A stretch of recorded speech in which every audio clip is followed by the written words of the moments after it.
Hey, what's up, guys? Welcome to the channel. One of the main reasons that I started the MMA Joey YouTube channel was because I felt like there were stories that were neglected. I felt like there was points of view that weren't being said, whether it be by the MMA media, whether it be by the fans.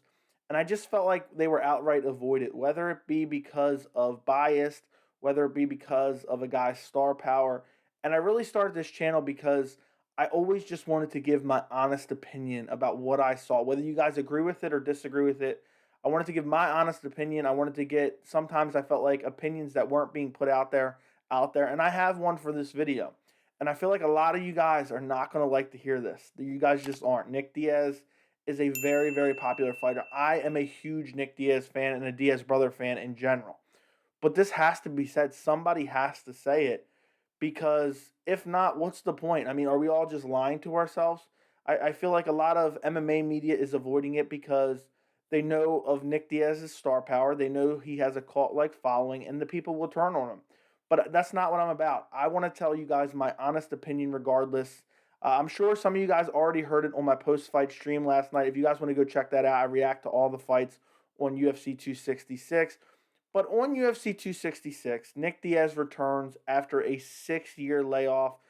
He hadn't fought since 2015 against Anderson Silva, and he returned to a rematch against Robbie Lawler, which was a rematch 17 years later. That will never happen again. That's never happened before. And my overall impression and summary of the fight, if I had to describe it in one word, would be depressing. Because Nick Diaz showed up and I honestly believe he was just here for a check. And some of you may disagree, some of you may agree, but we can all agree he came in, he looked terrible. He looked slow. He looked like his timing was off. And all that stuff is, I get it, can kind of be explained away by the fact that he's been inactive for so long. Meanwhile, Robbie Lawler has been active. But the point of this fight was this was a winnable fight for Nick Diaz. Robbie Lawler's on the downslope of his career. He's getting older. He's on a big losing streak before this Nick Diaz fight. And the UFC was setting this up, in my opinion, to give Nick Diaz a winnable fight. And if he won, I honestly believe they were going to push to do Kamaru Usman versus Nick Diaz, which would have been an absolute travesty, in my opinion. Obviously, that's not going to happen now because Robbie Lawler defeats Nick Diaz by third round TKO via retirement, they call it, because Nick Diaz said, you know what, I can no longer continue. It was a verbal tap, basically. And you guys can say what you want about the fight, but I don't believe he was rocked. I know he took some damage, but he quit in there. And I know people are going to avoid saying that at all costs just because of Nick Diaz's fan base. And I am a huge Nick Diaz fan, but that's what happened. We have to say what happened there. And, I read a headline today that really absolutely blew my mind. There was a headline out there from a prominent MMA website that said, Robbie Lawler spoiled some plans with his knockout of Nick Diaz at UFC 266. On what planet was that a knockout? That was a verbal tap. For if you guys haven't seen the fight for whatever reason, but you're watching my video, Robbie Lawler caught him with a check right hook. Nick Diaz dropped down to one knee. It stung him, but I don't feel like it really rocked him. We can debate about that all day, but that's irrelevant. Robbie threw an uppercut, missed. Maybe it grazed Nick a little bit. Then Nick rolled to his back and tried to, he wanted Robbie Lawler to come down there with him. Robbie Lawler immediately said, nope, I ain't even getting involved in the ground game with you.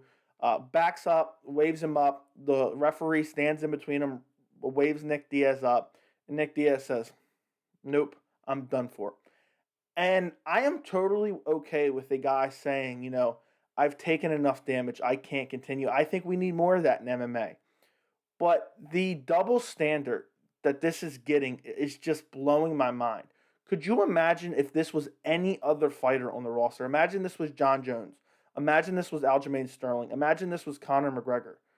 And I have to be consistent, I feel like. I can't sit here, and if this was Conor McGregor, I'd be trashing him left and right and not say the same about Nick Diaz because it is what it is. He gave up, he quit. And if he felt like he was taking too much damage and he couldn't continue, that is fine. I'm not trying to, insult Nick Diaz by any means. I'm just trying to say what actually happened. And the fans are just making excuses. The MMA media is just absolutely avoiding it. Even the UFC, the commentary didn't even say anything. They just pretended like he got TKO'd and the ref jumped in. They didn't ask Nick about it in the post-fight interview. They post-fight interviewed him, and they didn't even ask him, like, what happened at the end there. I know Nick grabbed his leg at one point. I thought maybe he had a leg injury, but I think he was just kind of grabbing it to settle himself. Uh, but to just look at the referee and basically verbally tap is really depressing for the return of Nick Diaz. And I truly believe it's an embarrassment on the Diaz name, because what are the Diaz known for? What are the Diaz brothers known for? They're known for their toughness, their durability, their stamina.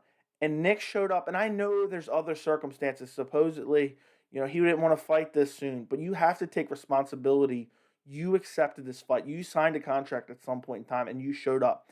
And you showed up the week of the fight. You changed the weight class, which is totally unfair to Robbie Lawler. How can you do that 3 or 4 days out? Robbie Lawler's already cutting weight. You show up basically out of shape for whatever reason. You change the weight class. Then you come out and imagine if this was a main event or a title fight. Imagine how pissed people would be.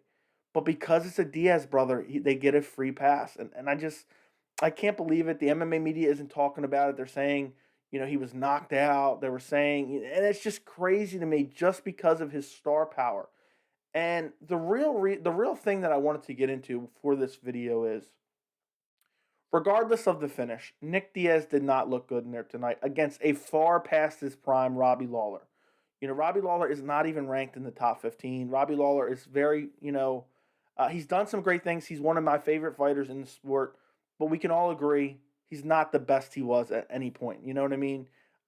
And he got outclassed by Robbie Lawler. Regardless how the fight went down, I didn't think either guy looked particularly good, but he got dominated from start to finish. Nick Diaz landed some shots, but for the most part, Robbie Lawler was just in his face constantly, swinging at him. There was a crazy output by Robbie Lawler in this fight. But I haven't seen anyone, whether it be the fans, whether it be MMA media, talk about Nick Diaz not returning to the UFC. Everyone's talking about, I wonder who his next fight will be. I wonder if he'll fight again. Is he going to fight it? You know what I mean?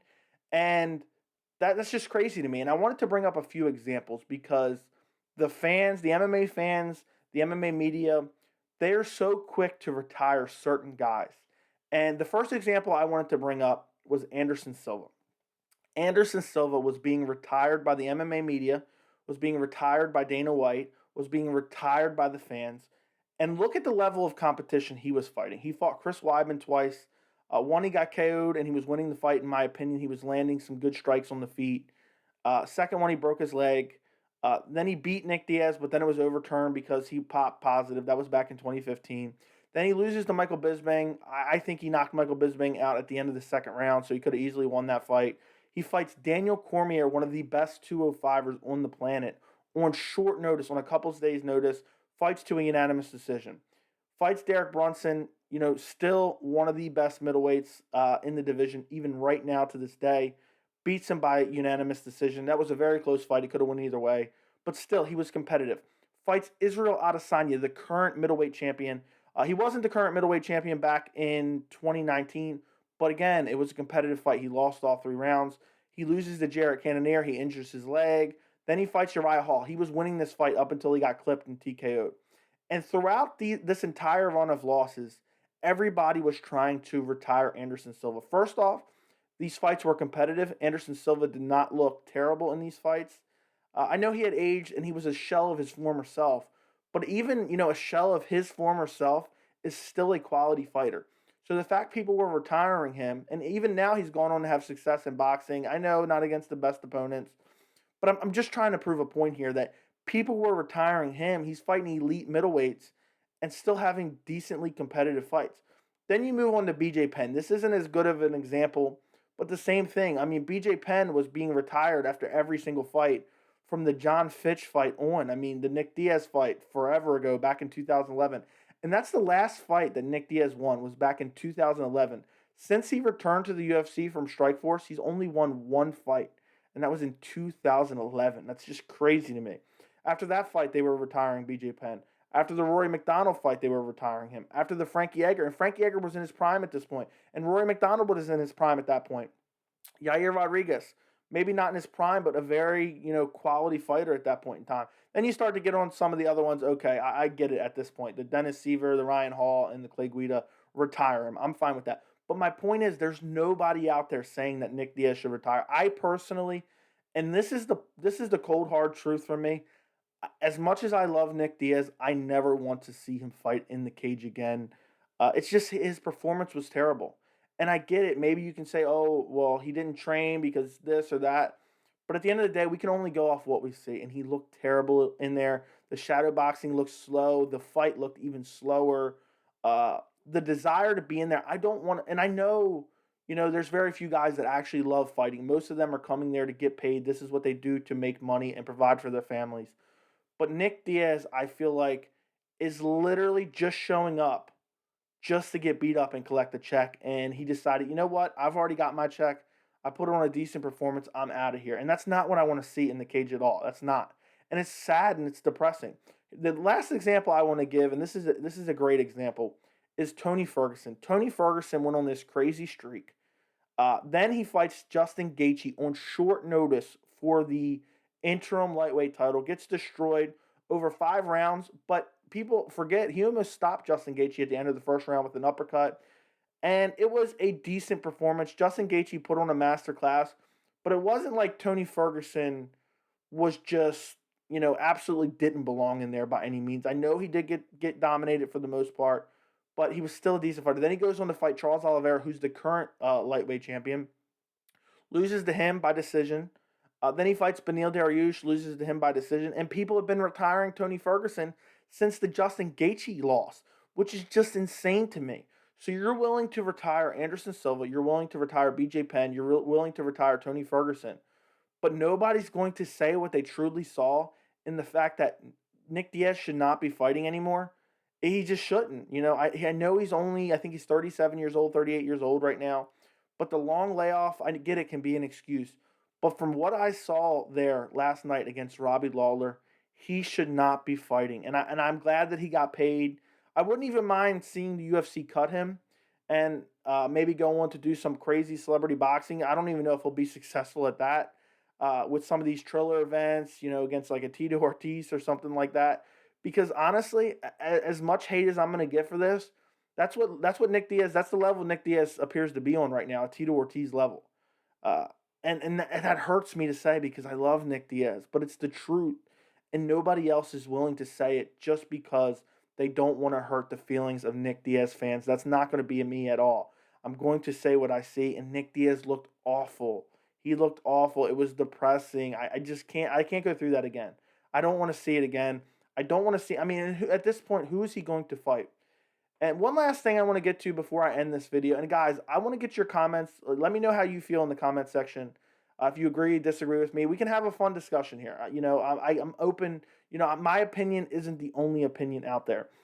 But who is Nick Diaz going to fight if he does stay in the UFC? And also, I know, I've talked about UFC potentially cutting him, him going to do other things. The UFC is not going to cut him, regardless of how bad he looked. They know that Nick Diaz drawed the most pay-per-view buys for the UFC 266 card. It was not Alexander Volkanovski versus Brian Ortega. Nick Diaz versus Robbie Lawler brought in more pay-per-view buys than the main event by itself, which is just insane. It just a tribute to Nick Diaz's drawing power and his name value. And so I don't believe that the UFC will cut him. I don't believe they'll cut him after another loss. I think it'll probably take, maybe 2, 3 more losses if he continues fighting before they actually cut him. Maybe brutal KOs where it's really starting to get really, really sad.